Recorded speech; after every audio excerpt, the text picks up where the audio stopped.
महाकुंभ का अमृत कुंभ से क्या है संबंध? जाने इससे जुड़ी पौराणिक कथा। हिंदू धर्म में कुंभ मेले का विशेष धार्मिक और आध्यात्मिक महत्व है।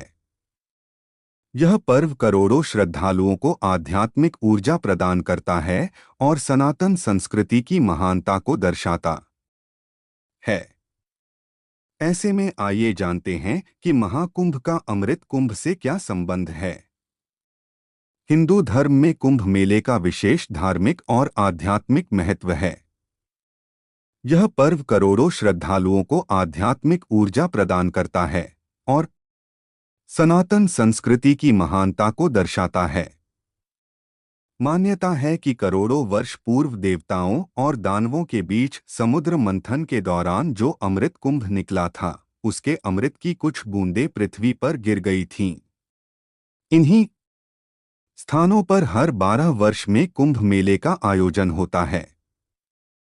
प्रयागराज, हरिद्वार, उज्जैन और नासिक ये 4 प्रमुख स्थान हैं जहां कुंभ का आयोजन किया जाता है। वर्ष 2025 में यह महापर्व प्रयागराज में 13 जनवरी से 26 फरवरी तक आयोजित होगा। महाकुंभ का अमृत कुंभ से क्या है संबंध? पुराणों के अनुसार समुद्र मंथन के दौरान भगवान धन्वंतरी अमृत कुंभ लेकर आए थे। तब देवताओं और दानवों के बीच अमृत प्राप्ति को लेकर संघर्ष छिड़ गया।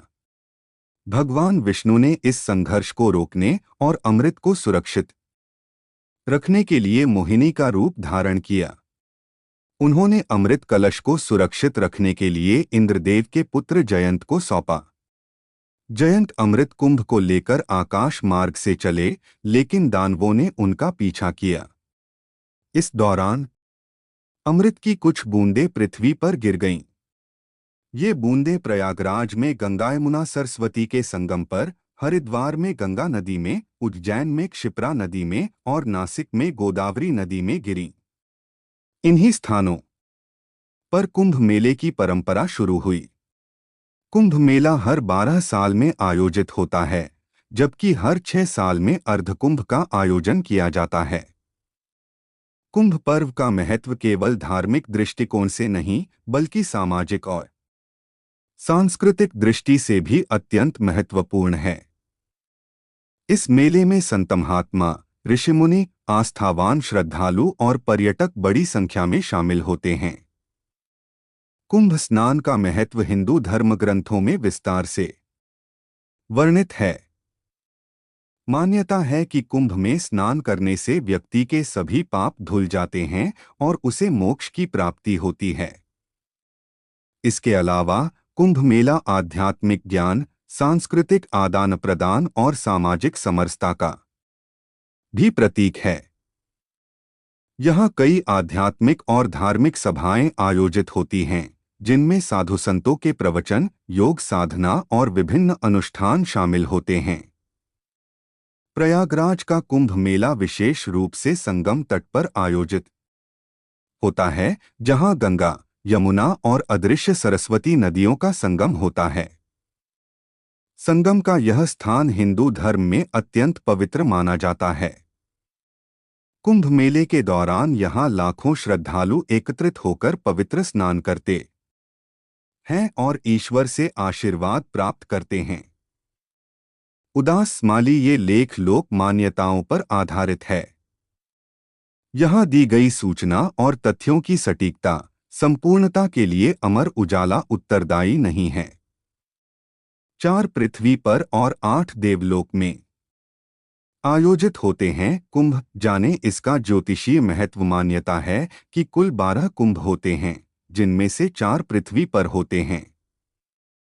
वहीं अन्य 8 कुंभ का आयोजन देवलोक में होता है, जिसका लाभ केवल देवगणों को ही मिलता है।